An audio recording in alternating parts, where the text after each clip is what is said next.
The packed conference room at the ITVET building in San Ignacio town eagerly anticipated the meeting with the Attorney General Wilfred Elrington. San Ignacio and Santa Elena are very close to my heart.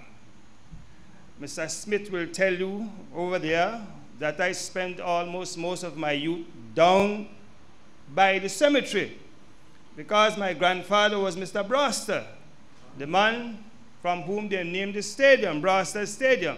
The situation of the increase in crime, including unsolved murders over the last couple of years, sexual assaults and other major crimes, have pushed the people to their limits, and now they want the situation addressed post-haste, starting with the replacement of the Director of Public Prosecutions.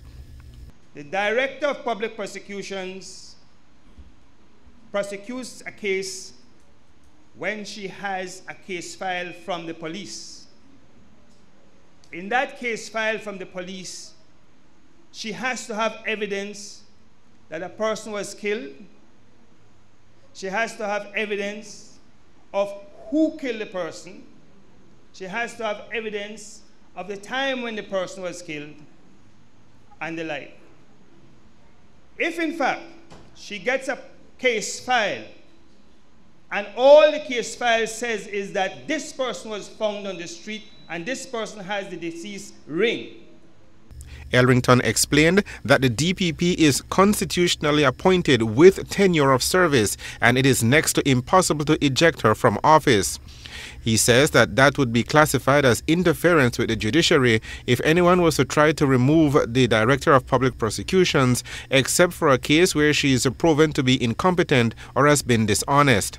On the issue of the reinstatement of capital punishment, Elrington says we must tread carefully because there could be repercussions if police were to go ahead and hang anyone. But I can tell you that only the suggestion of hanging a person that is made publicly in belief, the suggestion that you make, we get all kinds of pressure coming down to us from the people who keep us surviving.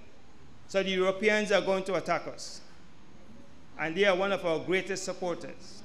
They help us to keep the system done properly. You have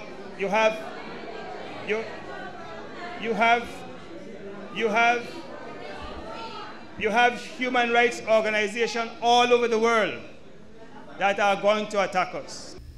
With regards to the DNA lab, Elrington says that it has not been for a lack of effort by his government.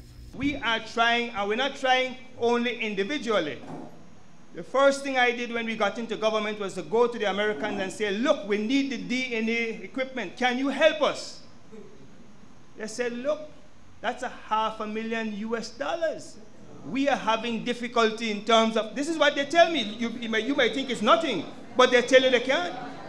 They tell you they can't give it to you.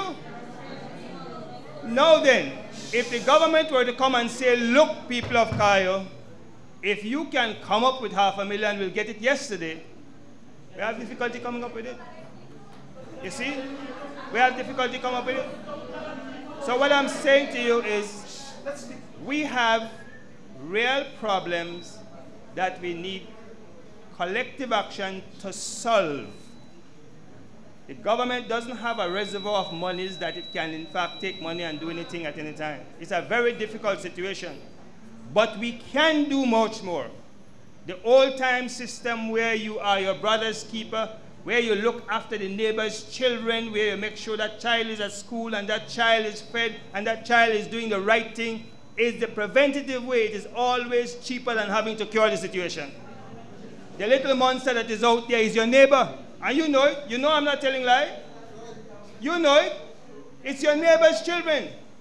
But you can't talk to them because the neighbor is going to go down in your throat and the child is going to get into your throat. But we have to be able to brave that situation. We have to be able to brave that situation and take back our country.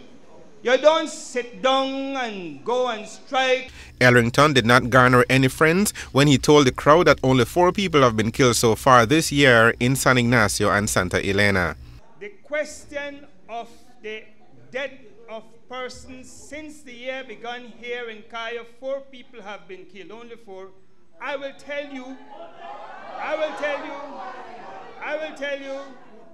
I will tell you, coming up today in my vehicle,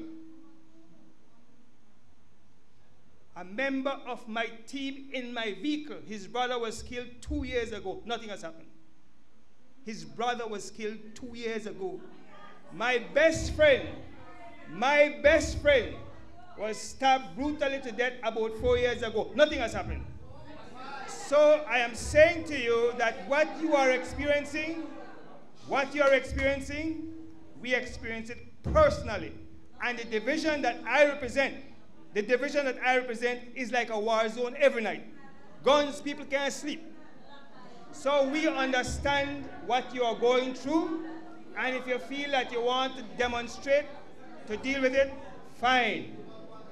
I want to say, however, that it is important that people who take leadership position know what is going on in Belize. But the proverbial straw that broke the camel's back was when Elrington suggested that the people are the ones to fund their own DNA lab. I want to congratulate, without reservation, the young lady who came up with the only positive suggestion I heard tonight. Hold a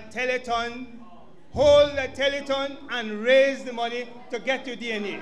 Elrington was left standing at the podium as the crowd exited en masse, dissatisfied with the outcome of the meeting.